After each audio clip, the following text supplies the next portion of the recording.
Hey creative people, welcome back to the channel. Now as promised, I was going to do another tutorial series of lessons, this time for watercolor. I said previously in my other video, first I want to level up my inking, while also at the same time want to also work on my watercolors because I noticed it's been lacking a little bit. I've been looking here at this book called Everyday Watercolor by Jenna Rainey, and what this is a course of over 30 days on how to improve your watercolor. I'll be posting of this first video, week 1, and this consists of 6 exercises, daily exercises. Each of them takes about 15 to 45 minutes.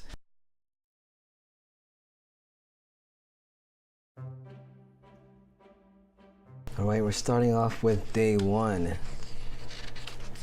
The first step here is figuring how to do lightening your value by adding water to each every time you apply the series of square strokes. You apply you lighten with the water so to get a lighter value. Now the next part here, which is step 2, and step 3 is kind of the same thing.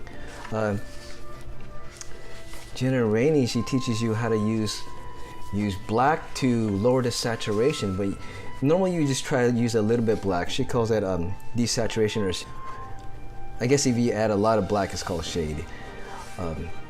Yeah, so she teaches you that as well. And step 3 is kind of the same thing, but you're basically still using the same colors. She uses Prussian blue with and a little bit black to lighten the shade, but I use a different because normally I think she's talking about Winsor and Newton watercolor, but I use White Nights watercolor, so mine is a little bit different. I use indanthrine blue. But here is really, you're just playing around with the wet on wet techniques, which is basically step 1, learning. She calls it WOW, learning wet on wet techniques. And you just want to just play around with different patterns to see how you to get a feel with the watercolor, see how they interact with each other. See how I did like a bunch of little squares, and sometimes I use a lighter value of blue. Sometimes I added shade there to make it a little bit more to lower the intensity of that, or to lower the saturation of it, to make it more grayish, less blue. And so there really is no set pattern here. Some of them I've been doing like little strokes on there and see how they interact with each other, and sometimes putting little wet dots on top of the wet paint to see what happens. And it's pretty much just playing around with it. I mean, the first lesson really is just so you get familiar with watercolor, so you can do whatever you want. I feel like, you know, as long as you follow the main guidelines of what she's trying to do here. So yeah, it's basically just have fun with it and just see how they interact with each other. See how the water flows from one section to another, just like how that section over here.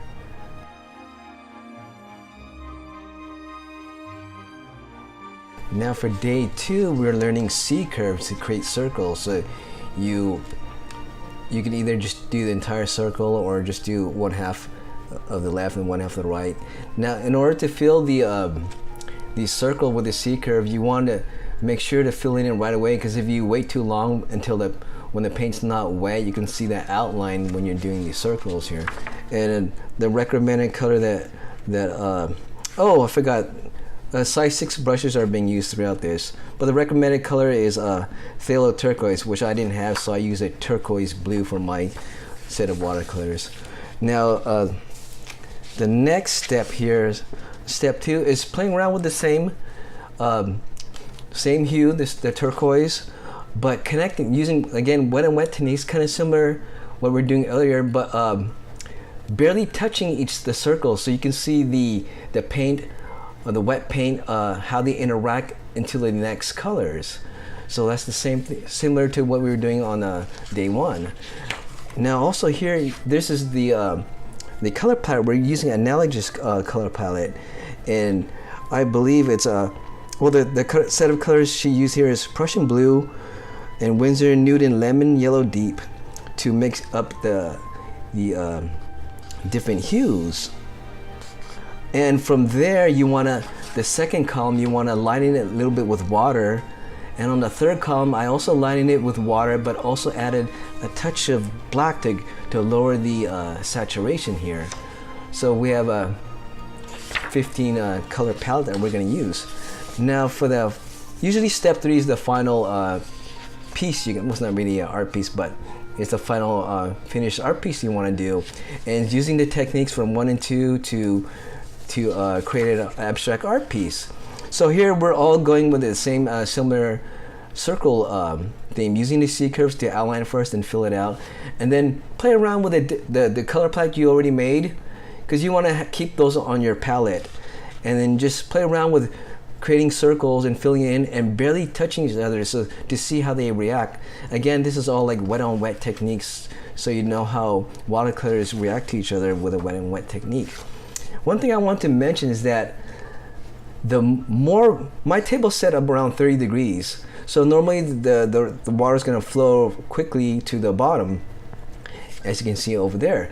But the more wet the color you're putting down, the more that color will, if you mix it into another shape, the wet one will overtake the drier one. Of course, the other one has to be a little bit wet too. It won't just go to a dry area. But if you had 2 circles next to each other and one is more wet than the other, the wetter one will flow into the less wet one. So, for example, if you wanted something more powerful to overtake onto another color, you make that side more wet. So even if one side was just water with nothing else in it, and you wanted that a little bit dry, and you want the other color to seep into that, make the clear one more wet. But same with the opposite. If you make the clear one drier, and then the wet side will go onto the clear one. It's kind of hard to explain, but you can see over here just by the shapes I've been doing and how the water flows into each other. So it's really cool to learn these techniques. Now for day 3, we're working with straight lines and triangles. So similar technique as day 2, but now we're doing a triangle instead of a circle. The color used here is a Winsor Newton. Well, in the book it recommends Winsor Newton Opera Rose, but my color set I use I'm not sure, Quinacridone Rose. Just a tongue twister there, but same technique, just do the outline and then fill it in. On step 2, we're creating a same triangle technique and kind of a C curve at the outside, using making a color palette. And if you don't have that many colors in your color palette, you want to mix to get the shade in between. You want to mix the 2 colors that are a mixture of both. I have a lot of colors. I think most of mine I had the pure colors that I used. I think only a couple I was able to mix. Like for example here, this is a mixture of my the green that I had, it's called green, mixed with the azure. Here's the pure green. The one between the green and the blue is mixture of azure and green. And next here is mixture of green and I think cadmium yellow for mine to get that yellow color. I forgot to film the palette we're using here, but basically it's a mixture of opera rose. From the recommended was supposed to be opera rose to lemon yellow deep, and my set I used the quinacridone rose and cadmium yellow. Now step 3 is again similar to what we did on day 2, but now we're using this color palette with triangles, and here I'm using a smaller brush. I'm not sure if she recommended that on here, but I just wanted to try it out with a smaller brush. I think the 2 brushes she wants you to use is either a size 2 or a size 6.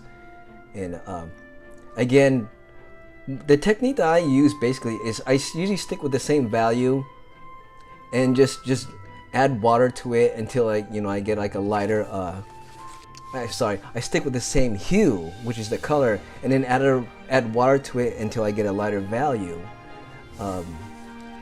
Then when I'm pretty much done with that paint set, then I'll move on to the next color and then start over again, just lighting up with the water to get a lighter value here. And this is more, it's not really wet on wet, it's wet on dry, because I waited for the triangles to dry before I added the next one. And this is more of a glazing technique. you see when the triangles overlap on top of each other, it changes the color. It's kind of like if you have like a bunch of clear plastic triangles, and you lay them on top of each other, there are different colors. You can see the different color effect they did. So that was the technique used here. And I think the third column I didn't add black, I just added more water for that. Some of them, if you add a lighter color on top of a darker one, there is the wet on wet effect here, that the darker color would spread onto the lighter one. But in general, most of the colors were really low value, so you're not going to see much of like one color overlapping onto the other. Now for day 4, we're doing some type of a polygon paintings. Here you're going to just practice drawing the polygons and then do them separate, and then you try to connect the two of them with a third one in between. And from there you subdivide it into like more like triangle shapes or other like polygon shapes. And this is just for practice for later on when you're going to actually paint it.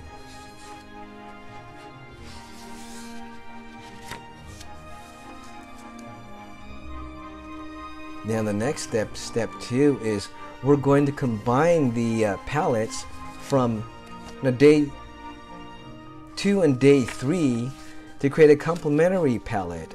So this will combine the the yellowish and reddish warmer palette, also along with the yellowish and the green and blue palette from day 2.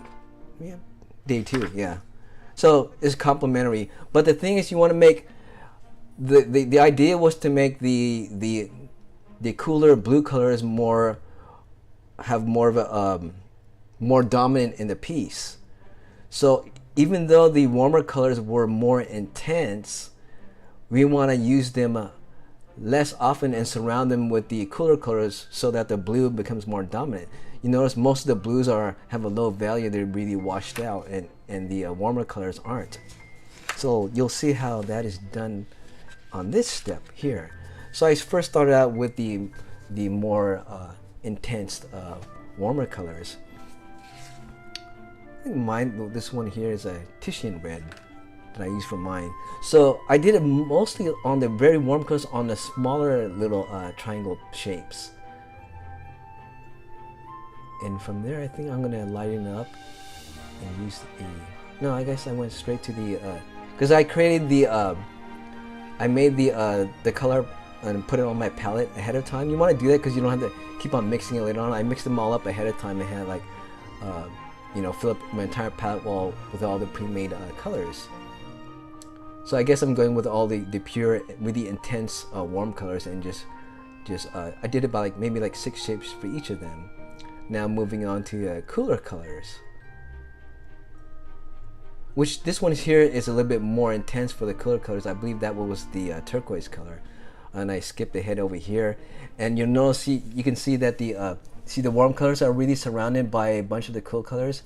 And for this one, most of since they're triangles, you're going to be using the size 2 brush, because you don't really, well, a couple of times you want them to overlap, but most of them are going to be separate. So this is basically an exercise in making sure that your colors stay within the lines, like what your kindergarten teacher tells you.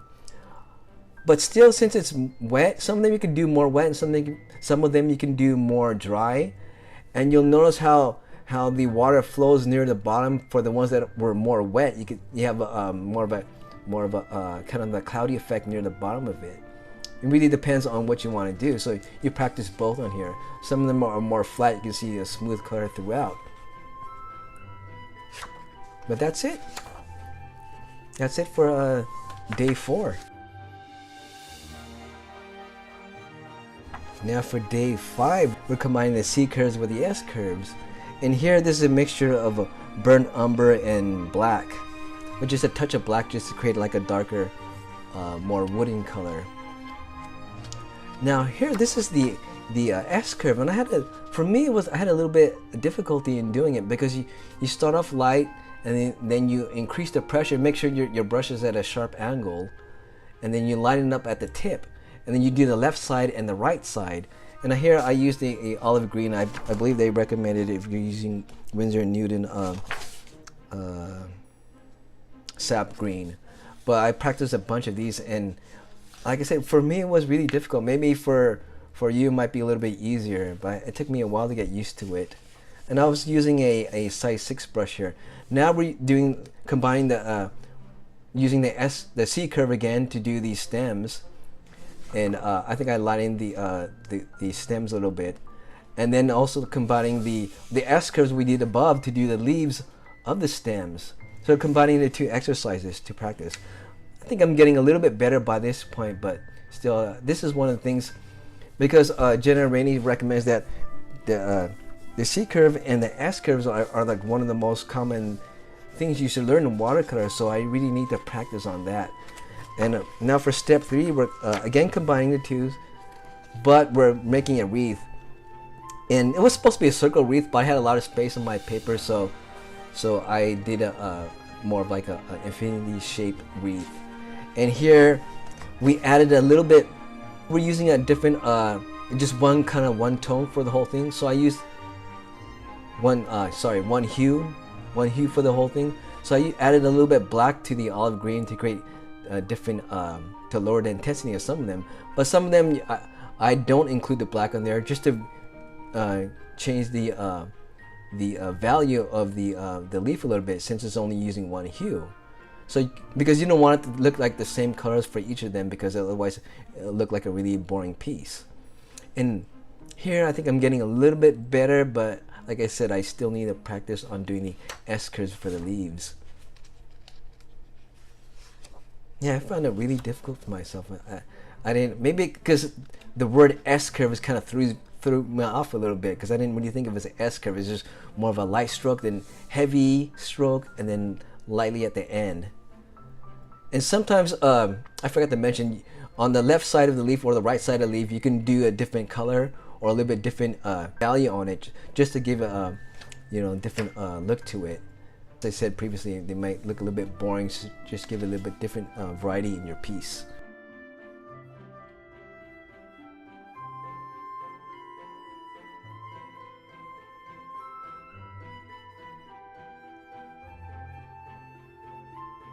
Now for the last day of the week, we're going to combine the techniques to create a bunch of different types of plants. I used the wrong color on the first plant, so I'll do that at the very end. But here, this plant here is supposed to be the sage leaves, and I think for my color set, I used again an olive green mixed with a little bit of a cadmium yellow to create it. And again, it's the same technique, but here, since the sage leaf are kind of curvy, then you're gonna have like a little wave effect for the sage.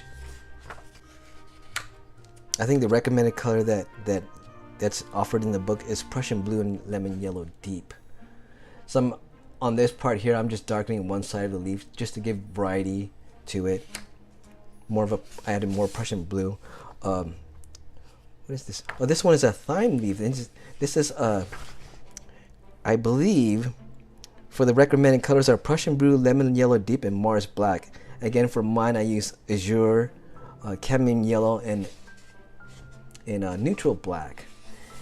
And it's all one hue here, so you want to add variety just by lightening the value a little bit for each side of the leaves, just to give it variety. It appears like there's light hitting one side and shadow on the other side.